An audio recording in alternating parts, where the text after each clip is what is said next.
Well, Chris Popper joined here by Dr. Marc Gousse, and we're in the music room at MDI High School, Yes. which is going to be the site of the next community forum, school safety, and about school safety and security Yes. on Thursday, May 10th. Yes, thank you, Chris. Thanks for coming by. As you know, we held a forum initially after the Parkland incident. A lot of anxiety and stress for students, community members, and staff. And the emphasis at that time of that forum was really around things that we were doing, we had in place, but trying to answer questions and process that very significantly difficult event. But, you know, as time moves forward and we've had some initial conversations with some students, staff, and community members, we know that folks want a chance to process some more and they want some answers. One of the things that came out of that first forum, I was looking for the right word, the forum, was that students were feeling unsafe here in the music room. Yes.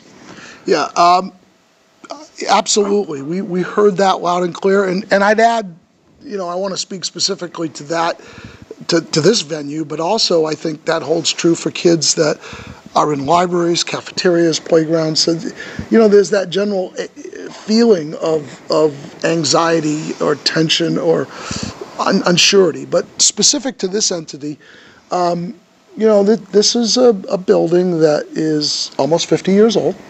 It has multiple entrances, it has multiple areas of egress, but the things that kids specifically spoke to at that point in time were the ability to secure this facility and the ability for people to see into it. So things like blinds, things like locks on doors, and so we have taken some steps to address pieces, but there are going to be some pieces both here and in some of our other rooms here in this building and throughout the district that are going to take a little bit more time to address. One of the things that's really so hard is you have to balance school safety with the fire marshal who says, look, you know, crash bars on doors, people have to get out.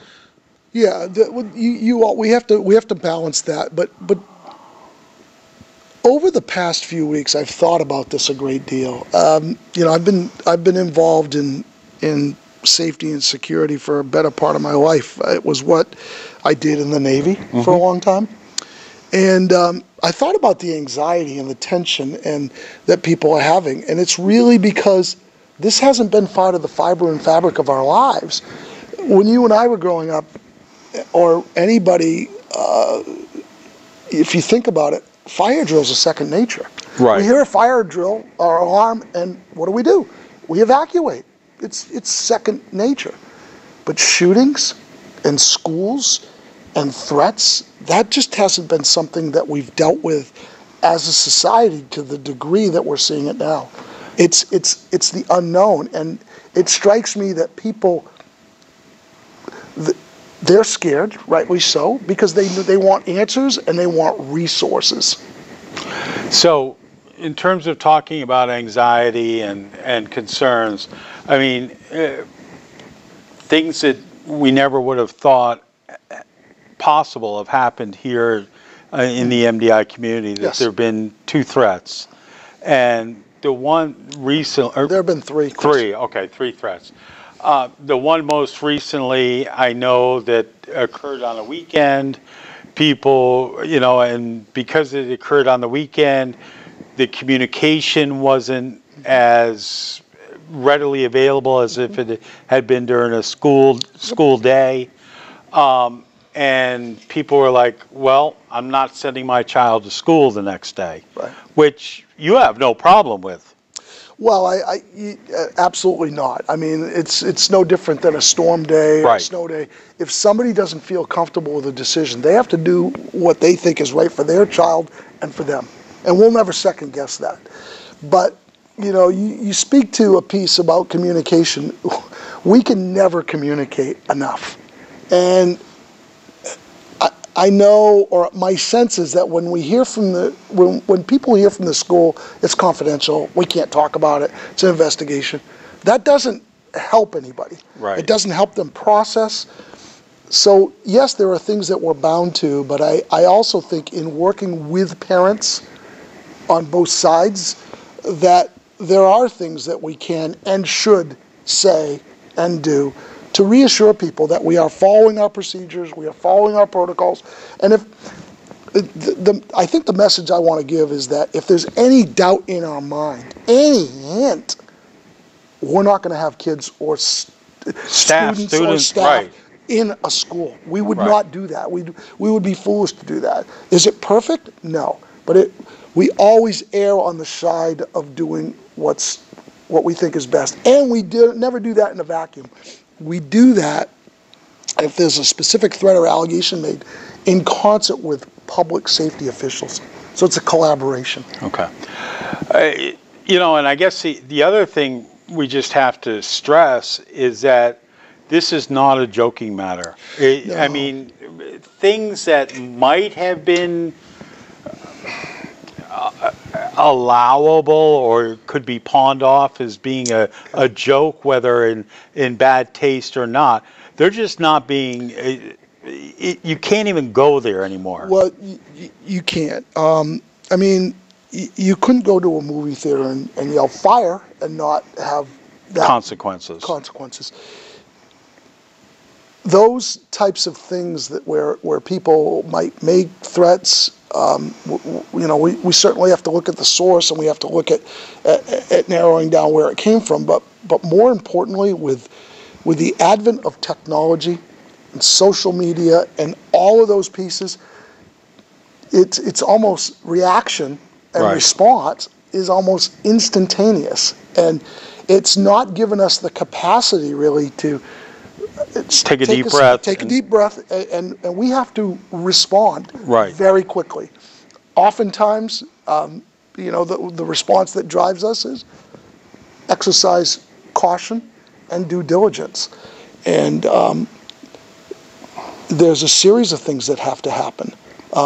You know, that if a threat is made specific to an individual or a school, we have to ascertain whether we think that's a credible threat. And whether we deem it credible or not, we have to ascertain through public safety, are there weapons or the ability to procure weapons? You know, we have to assess the emotional and social state of the individual. All of those pieces are very complex. So there are a number of things and a number of agencies that we have to work with, including the district attorney's office, the police, and those are two entities that are separate from and don't necessarily share all the information with the school. Sometimes they can't. One of the things we do want to stress too is that if someone is aware of a threat or hears of something, sees something, it goes back to that old post 9/11, see something, say something. Well, I want to add a third element. Go ahead. Absolutely. See something, say something, do something. And the do something, people say, well, what is that? The do something is an area that we need to work to give people strategies and tools so they know what the right thing to do is or is not. It's been suggested that we incorporate things like an anonymous tip line, and we're working on that. We're not there yet, but do we do that as a school? Do we do that in collaboration with police? So we're working through that piece. And the other piece is that, fortunately, with the reports that we've received, and fortunately with nobody being harmed or hurt, the thing that's carried the day so far is for people coming forward and saying, this is not okay. Right. And I commend the students, the staff, the individuals that have done that. That is the right thing to do. The other piece, too, that we really need to start thinking about is, you know, outside of legitimate, credible threats where folks have intent to do harm, there's certainly accountability. But when somebody makes a poor choice, our system needs to be set up to not alienate, but look at restorative practice, look at restorative justice, not further alienate somebody who may already be feeling less than included, and work within that realm. We're a school, and we need to be we're in the teaching and learning business, and we need to educate our kids and our community and shift resources in that area. I mean, that's one of the things that I've heard of, and you know, I'm certainly not a teacher. My wife's a teacher. But, you know, you have children or students from whatever age that may be sitting alone at lunchtime. Yes. You've got to be able to go out and reach out to people. I mean, I've seen this here at MDI High School. I think it's pretty inclusive, but obviously every school can do better, is to make sure students aren't left alone, that aren't eating by themselves, that are trying to be included wherever possible. You hit the nail on the head, Chris. If there's a silver lining in all this, it's about relationships. And it is about embracing and nurturing relationships, both with students and staff, because those are the pieces that carry the day.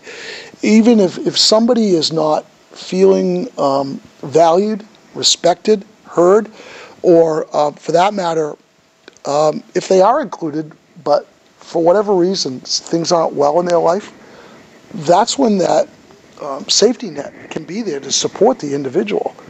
And it just strikes me that in many of the situations, you know, when we look back, you know, the tool has been discipline and removement, as opposed to taking a step back and looking at the situation for what it is, and then embracing accountability, but with a piece that keeps the individual connected to the school and the teaching and learning process.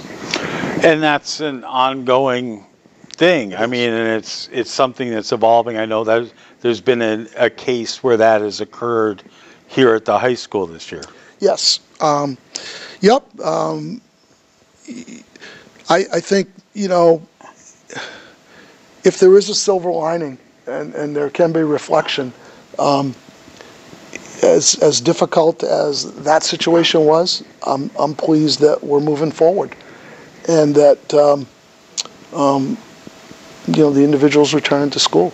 But I know there's been many lessons learned with that, and we'll be able to utilize some of those things to be better for it all around, and that person is part of that process. So what can we expect at the School Safety Forum on Thursday, May 10th? So some of the things I think that are important, I've recognized, you know, the training, the trainings for staff can't come soon enough, and for students. You know, typical, you have, you know, God forbid, an active shooter, or you have a contingency, it's lockdown. Okay. And wait for response. Public safety will come. We had a fire alarm that a few weeks ago that was inadvertently set off. The police were here. Public safety units were here within 1 minute and 30 seconds. Yeah.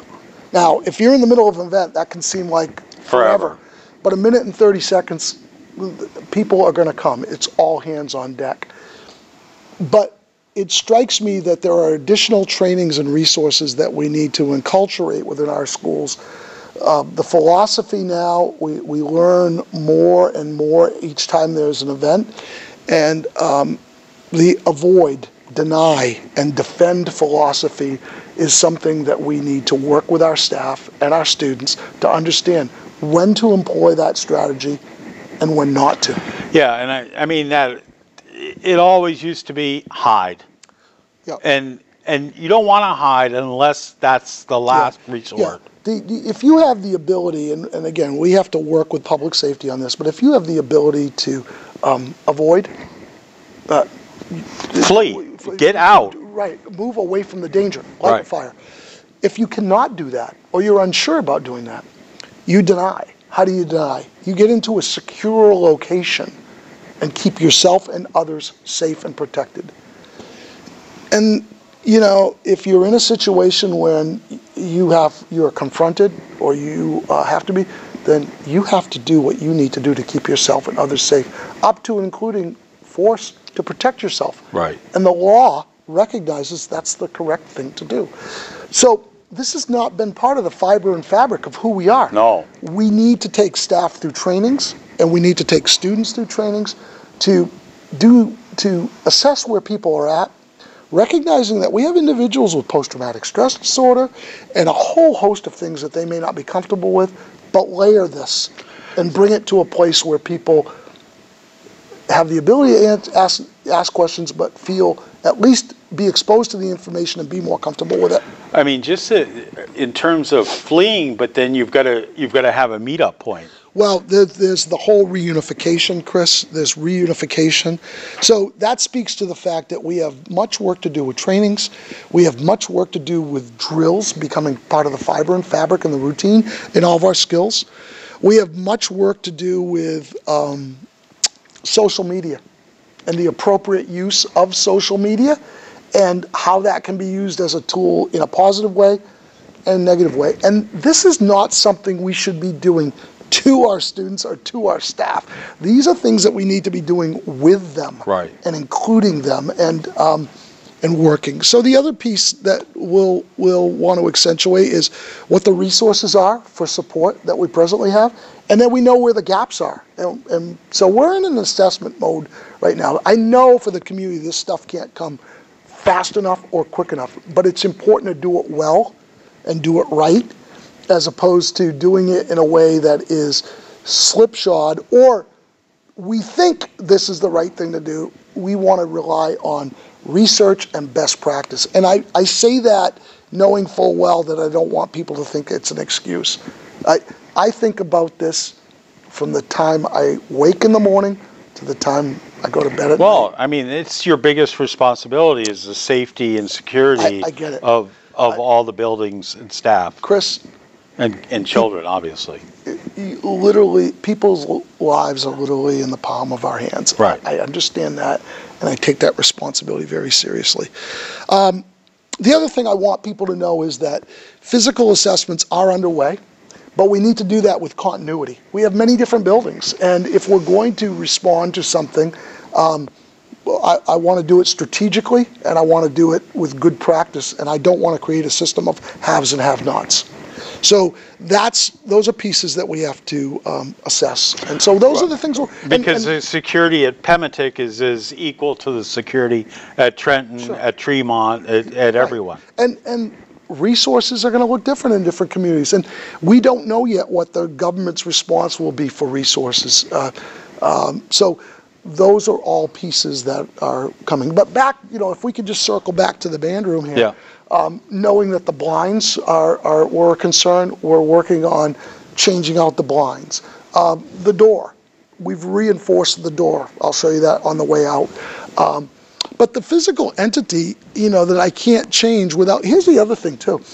How do we strike the balance of increasing the awareness and the physical security and all the tools without changing the culture and the climate of what people love about MDI schools, right, and all the schools within our district? There's the balance. At the same time, you have to rely on students not to let their peers in who may have run out they've forgotten something in their car and pop the door open and let me come back in. Well, I mean, you can't do that anymore. Well, the kids, the students need to be part of the solution, and I know that, and that's not just the students, adults too. We're going to. I banged on the door in the past. I mean, I walk around now to the front. We're going to have to look at doing business differently. No different than after 9/11. How we fly looks very different than before, isn't it, Chris? Yeah. I mean, you take your shoes off, you take your belt off. What about when you and I were kids growing up? Did everybody wear a seatbelt?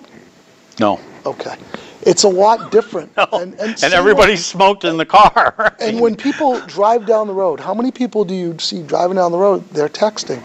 There's a lot of things that we need to pay attention to, right, that are going to help us be safer. And that's one example. But collectively, we're stronger. Individually, we have gaps. All right. So Thursday, May 10th, Yes. 6 to 7:30 here in the band room. Right here. Now, the other thing, if people can't make it and they have concerns, they can always call you, email you, Absolutely. come see you. And we'll televise, record this and post this. And thank you, because I know that there's so much going on. I don't want people to feel that this is a one-shot deal. We're committed to continued dialogue. Some folks are not comfortable in those large group settings. Please reach out to me or your building principal. We want to hear from people. And the last thing I want to say is, I've been on a listening tour. I've hit most of the schools, talking with staff, and I'm continued to that. This is something that is going to be ever present in our minds. Teaching and learning can't occur if people don't feel safe. Oh, absolutely. So thank you. All right, appreciate it. Yep. Thursday, May 10th, 6 to 7:30 here in the MDI High School band room, the second in a series of community forums on school safety and security. Thanks for watching. Check out all the other videos we have on the WDEA YouTube channel.